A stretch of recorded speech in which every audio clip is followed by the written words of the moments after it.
Pemirsa budiman dimanapun sudah berada, berjumpa kembali bersama dengan saya dalam mimbar kasih.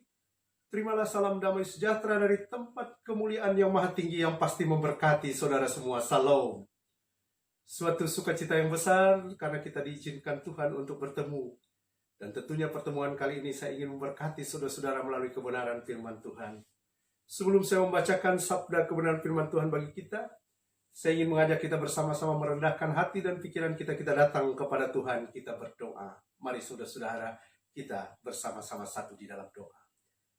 Terpujilah Engkau Tuhan Yesus Kristus di tempat kemuliaan yang maha tinggi. Tuhan telah menjanjikan bahwa apabila ada 2-3 orang berseru dalam nama Tuhan Yesus Kristus, maka Tuhan akan datang dan memberkati kehidupan pribadi yang demikian. Untuk mengalaskan pemberitaan firman Tuhan ini kami berseru kepadamu ya Allah dalam nama Tuhan Yesus Kristus. Kami yakin dan percaya Tuhan akan mendengar dan mengabulkan pinta harapan kami.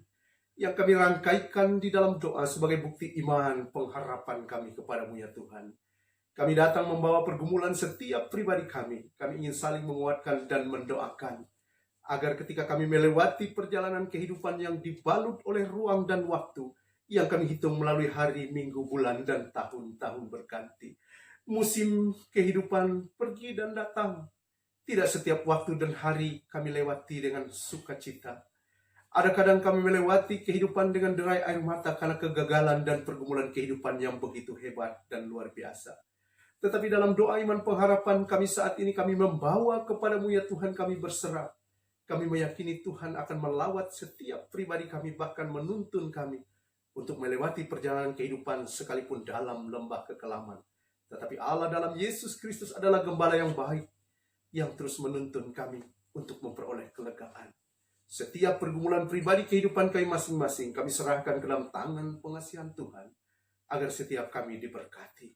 Diberkati pula hamba-Mu yang membawa dan memperdengarkan firman ini, sekalipun kami bukan pribadi yang sempurna.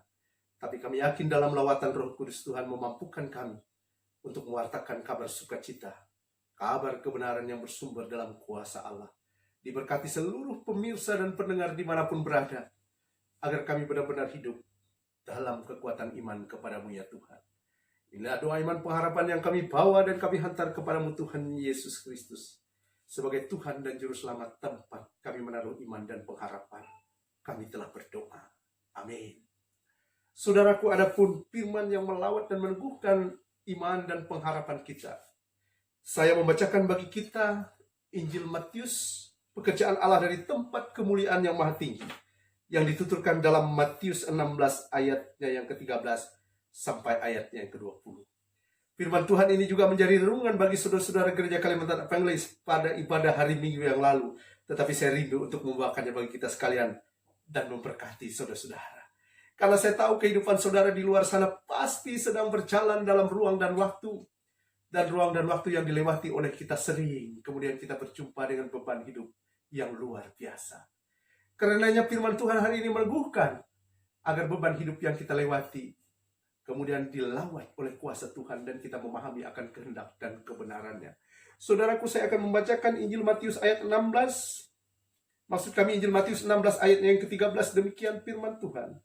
Di bawah perikop pengakuan Petrus ayat 13 sampai ayat yang ke-20. Setelah Yesus tiba di daerah Kaisarea Filipi, ia bertanya kepada murid, katanya, "Siapakah anak manusia itu?"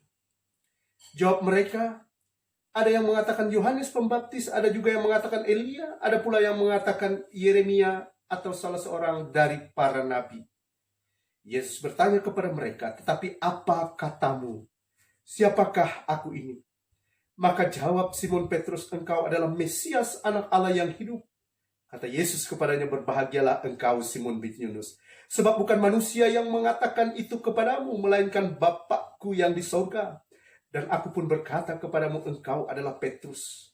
Dan di atas batu karang ini aku akan mendirikan jemaatku, dan alam maut tidak menguasainya. Kepadamu akan kuberikan kunci kerajaan sorga. Apa yang kau ikat di dunia akan terikat di sorga, dan apa yang kau lepaskan di dunia akan terlepas di sorga." Lalu Yesus melarang murid-muridnya supaya jangan memberitahukan kepada siapapun bahwa ia Mesias. Saudaraku, janji berkat Allah ditaburkan bagi setiap pribadi yang tidak hanya mendengar firman Tuhan, tapi memelihara dalam hati dan memperlakukannya. Maka kepada pribadi yang demikian akan beroleh damai, sejahtera, dan berkat Tuhan yang berkelimpahan. Haleluya, saudara-saudara. Demikian dengan firman Tuhan hari ini. Matius menuturkan dengan baik bagaimana kemudian pembicaraan Yesus Kristus ketika ia mengambil rupa sebagai manusia pekerjaan Allah dari tempat kemuliaan yang maha tinggi, memberikan pemahaman tentang satu pengertian. Firman Tuhan yang ditulis oleh Matius memberikan pemahaman agar ada pengenalan yang benar terhadap sebuah pribadi. Dalam hal ini adalah pribadi Allah dalam Yesus Kristus. Satu perbincangan dengan para murid, saudara-saudaraku. Apa maksud dari perbincangan yang tertulis di dalam Injil Matius ini? Ini tidak lain dan tidak bukan adalah kerinduan Allah untuk memberikan pemahaman kepada setiap pemilik kehidupan saudara dan saya agar mengenal Allah dengan baik. Karena hanya dengan pengenalan yang baik, maka kita pun akan dapat mengerti kehendaknya. Saudaraku, Simon Petrus memberikan satu jawaban mewakili dari para murid. Mewakili dari sebuah pertanyaan yang bersifat pribadi untuk pengenalan yang benar terhadap Allah. Ia memberikan jawaban sebagaimana yang terdapat di dalam Injil Matius 16 ayatnya yang ke-16. Maka jawab Simon Petrus, "Engkau adalah Mesias, anak Allah yang hidup." Dan Yesus sendiri membenarkan. Lalu kata Yesus, "Berbahagialah engkau Simon bin Yunus, sebab bukan manusia yang mengatakan itu kepadamu, melainkan Bapakku yang di surga." Saudaraku, apabila kita dapat mengenal kehendak Allah dan mengerti tentang pribadi Yesus Kristus, itu adalah sebuah pribadi yang diberkati dan bersumber dari pengetahuan yang diberkati dalam roh hikmat yang bersumber dalam kuasa Allah. Selanjutnya, saudara-saudaraku, nas ini luar biasa meneguhkan hati dan perasaan kita. Karena setiap pemilik kehidupan yang berjalan di tengah-tengah dunia saudara dan saya tidak kemudian hidup untuk selama-lamanya. Tetapi yang luar biasa ketika saudara hidup berjalan dalam ruang dan waktu yang dihitung melalui hari, minggu, bulan, dan tahun-tahun berganti. Tentu kehidupan saudara sesungguhnya bukan mengembara tanpa keteladanan. Saudaraku, keteladanan untuk memperoleh hikmat jalan keselamatan telah ditunjukkan melalui pekerjaan Allah yang maha mulia itu. Dan hari ini kita kembali diteguhkan melalui firman Tuhan yang terdapat di dalam Injil Matius ini. Allah meneguhkan dan memberikan jalan keselamatan dan menuntun kehidupan manusia agar memahami bagaimana jalan keselamatan itu membawa kita sampai kerajaan surga yang dibangun oleh Tuhan Yesus Kristus. Dengan diawali oleh satu peneguhan kalimat di dalam ayatnya yang ke-19. "Kepadamu akan kuberikan kunci kerajaan surga."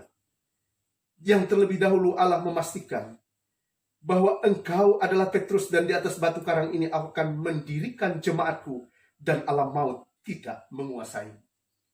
Saudaraku, ini dapat dipahami ketika mula-mula Allah membawa pemahaman dan pengertian serta pengajarannya. Ia mewariskan pengajaran itu dan memberikan pemahaman kepada Rasul Petrus agar diturunkan dan diwariskan kepada pemilik kehidupan selanjutnya, saudara dan saya. Maka tidak heran kemudian kalau di dalam keyakinan saudara kita umat Katolik, Rasul Petrus ini diimani sebagai paus yang pertama untuk mendirikan jemaat. Tetapi tentu tidak hanya kepada Rasul Petrus diberikan kunci kerajaan surga, saudaraku. Karena pemahaman tentang kunci kerajaan surga ini dalam konteks hermeneutik ilmu teologi tidak lain dan tidak bukan Allah ingin menunjukkan bahwa kepada setiap pribadi yang menerima dan mewartakan kabar keselamatan yang bersumber dari pengajaran Allah dalam Yesus Kristus, maka sesungguhnya kepadanya diberikan kunci keselamatan untuk menuju surga. Kita tentu tidak memahami kunci ini sebagaimana kunci secara letterlek. Tetapi kalaupun harus dipahami, bukankah kalau saudara dan saya memegang kunci untuk masuk ke sebuah ruangan atau satu tempat, itu merupakan pribadi yang menjadi penentu. Demikian pula halnya dengan Rasul Petrus ketika saat itu Allah sangat memahami. Karena kehidupan selanjutnya sangat memiliki peran penting pengajaran dari para nabi. Karena memang karya-karya Tuhan Allah belum dicatat sebagaimana yang terdapat sekarang di dalam kitab Perjanjian Baru 27 kitab termasuk Injil di dalamnya. Itu belum dicatat tentunya dan belum menjadi buku sebagaimana sekarang saudara dan saya pahami. Maka Allah pun memberikan satu rambu-rambu pengajaran dengan memberikan satu pemahaman bahwa apa yang terikat di dunia akan terlepas di surga. Oleh karenanya ia memberikan satu pemahaman agar pribadi di dalam pribadi Simon Petrus ini dapat menunjukkan dan memberikan pemahaman tentang apa yang boleh dilakukan, apa yang berkenan bagi Tuhan, apa yang tidak. Karena sekali lagi ia sebagai pribadi yang menuntun dan membawa jemaat, memberikan pengetahuan dan pengajaran. Karena ialah mula-mula suku guru yang membawa pemahaman tentang Yesus Kristus. Kalaupun hari ini kita berada di dalam dunia yang sekarang, tentu kita dapat pula memahami kunci sorga itu pun telah diwariskan kepada saudara dan saya. Dalam rangka kita mengarungi perjalanan kehidupan setiap kita yang berjalan melewati ruang dan waktu. Yang tentu dalam ruang dan waktu itu banyak sekali kuasa-kuasa yang lain yang sering mempengaruhi kehidupan kita untuk jauh daripada hikmat Tuhan. Hikmat dunia, kekuasaan kedagingan sering membawa kita jauh daripada hikmat Tuhan. Dan tidak sedikit pribadi saudara yang sudah mengenal Yesus Kristus tetapi terbuai dan larut di dalam kuasa dan kehendak kedagingan serta manusiawi itu. Tapi hari ini Allah mengingatkan bahwa saudara dan saya adalah waris penerima kunci kerajaan sorga yang telah diberikan kepada Rasul Petrus dan diwariskan kepada saudara-saudara. Dalam pemahaman bahwa ketika saudara dan saya mampu mewartakan kabar keselamatan, baik melalui perkataan, lebih-lebih dalam perbuatan pikiran, ini sesungguhnya kunci kerajaan sorga itu ada pada saudara dan saya, ada pada kita sekalian. Dan tugas kita adalah meneruskan kunci kerajaan sorga dan berbagi serta mewartakan dan menganugerahkannya kepada semua pribadi.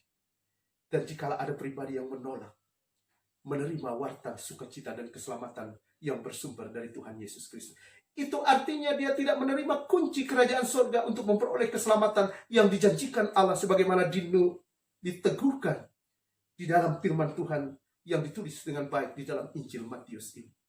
Saudaraku yang terkasih, di dalam pemahaman lain memang gereja, tubuh dan jiwamu adalah bait suci Allah yang sesungguhnya.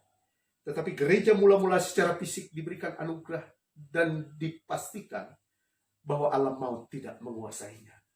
Ini sangat kontekstual ketika kita mendengarkan sabda kebenaran firman Tuhan yang meneguhkan bahwa dunia yang kita tempati sekarang ini bukan tempat kediaman yang kekal. Dengan kata lain bahwa tidak ada satupun di antara saudara dan saya hidup untuk selama-lamanya di tengah dunia. Cepat atau lambat saudara dan saya berjalan dan mengakhiri perjalanan kehidupan itu. Saudaraku pemazmur mengatakan melalui Mazmur Daud 23 ayatnya yang keempat. Sekalipun aku berjalan dalam lembah kekelaman, aku tidak takut bahaya karena aku tahu Yesus Kristus adalah gembala yang agung. Ia menuntun dan memelihara kehidupan kita sekalipun kita berjalan dalam lembah kekelaman. Tetapi ia rindu untuk membaringkan kita di tepi air yang tenang di padang rumput dan hijau. Haleluya saudara-saudara. Suatu kalimat rohani yang melawat saudara hari ini, karena saya tahu ada banyak pribadi saudara di luar sana berjumpa dengan pergumulan kehidupan dan menerima beban yang luar biasa. Saudaraku, ketahuilah Allah dalam Yesus Kristus adalah Allah yang maha mengetahui. Ia adalah Allah yang hidup, yang Immanuel, yang menyertai kamu sampai berkesudahan. Tetapi tentu kadang-kadang kehendak kita sebagai manusia berbeda dengan apa yang dirancang oleh Tuhan. Tetapi imanilah dalam setiap pergumulan kehidupanmu, Allah selalu ada bersama-sama dengan kita. Kalaupun kita berada dalam penderitaan, ada kehendak kita yang tidak sama dengan apa yang kita harapkan, mungkin Allah rindu untuk mendengar seruanmu dan datang kepadanya. Mungkin kita sedang berproses menjadi pribadi yang lebih taat dan setia kepadanya. Karena saudaraku, kalau semua yang kita inginkan menjadi kenyataan, berarti hidup kita aman-aman dan mulus semua. Dan di dalam keadaan yang demikian, kadang-kadang kita tidak sadar dan tidak disadarkan bahwa di dalam kehidupan kita ini ada yang berkuasa. Dan ia firmankan di bawah kolong langit dan di atas bumi hanya kepada satu nama yang diberikan kuasa kepadanya, yang di dalamnya kita memperoleh keselamatan, yaitu dalam Yesus Kristus. Sekalipun kadang-kadang kita berada di tengah dunia berjalan dalam kehidupan, nampaknya kita tidak selamat. Dalam tanda kutip, tidak selamat karena kita tidak memperoleh apa yang kita mau. Tetapi sesungguhnya saudaraku, keselamatan yang sejati itu ada dalam Yesus Kristus. Karena semua kehidupan saudara saya akan mengakhiri perjalanan hidup ini. Dan kekekalan menanti saudara, manakala kita memelihara iman dan pengharapan kita dalam Yesus Kristus. Karena diteguhkan bahwa kepada siapa yang memelihara iman sampai berkesudahan, sekalipun ia melewati berbagai pergumulan kehidupan, tetapi ia terus bertahan dalam musim-musim kehidupan, memelihara iman sampai berkesudahan, kepadanya akan dikaruniakan anugerah damai sejahtera kehidupan kekal bersama dengan Tuhan. Jadi saudaraku, saya melawat dan memberkati saudara. Mari ketika kita berada di dalam situasi yang tidak menyenangkan, yakin dan percaya bahwa hidup kita terus dipelihara dalam kuasa dan pengasihan Tuhan. Memang tidak semudah mengucapkannya, saudaraku yang terkasih. Tidak semudah menuturkan ataupun menuliskannya. Tetapi saya pastikan tidak ada jalan yang terbaik bagi kita selain daripada bertekun mengelola iman dan pengharapan kita kepada Tuhan. Karena tidak ada pilihan lain bagi kita untuk lebih baik. Dan hal yang demikian ada sesuai dan seturut dengan kehendak Tuhan. Mengakhiri perjumpaan kita di dalam channel saya kali ini yang memberkati saudara-saudara. Saya mengutip firman Tuhan dari Yeremia 17, ia bersabda bahwa adalah yang berbahagia setiap pribadi manusia yang hidup berpengharapan di dalam Tuhan, yang bergantung kepada Tuhan. Hidupnya bagaikan pohon yang ditanam di tepi air, yang akarnya terus merambat ke batang-batang air dan tidak takut akan musim kering dan tahun kemarau. Yang pohonnya terus memiliki daun hijau dan rimbun serta berbuah lebat. Saudaraku, berbuahlah kita sekecil apapun sesuai dengan talenta dan karunia yang kita terima. Tapi terus menghasilkan bulir-bulir yang baik dalam buah berkat anugerah yang Tuhan karuniakan. Biarlah dalam persekutuan kita melalui channel ini memberkati saudara, melawat saudara dengan firman Allah yang luar biasa. Sekalipun pribadi kami bukan sempurna, tapi kami yakin dan percaya dalam tuntunan hikmat yang datang daripada Tuhan. Dengan kerelaan hati membawa kebenaran firman Tuhan ini untuk menggapai harapan-harapan kita untuk dapat bersekutu dalam kemuliaan Tuhan. Ia pasti memberkati pribadi yang bertekun. Terpujilah nama Tuhan Yesus Kristus dari tempat kemuliaan yang maha tinggi, yang telah mempersatukan kita dalam channel Mimbar Kasih ini. Tuhan memberkati saudara dan saya. Haleluya, amin.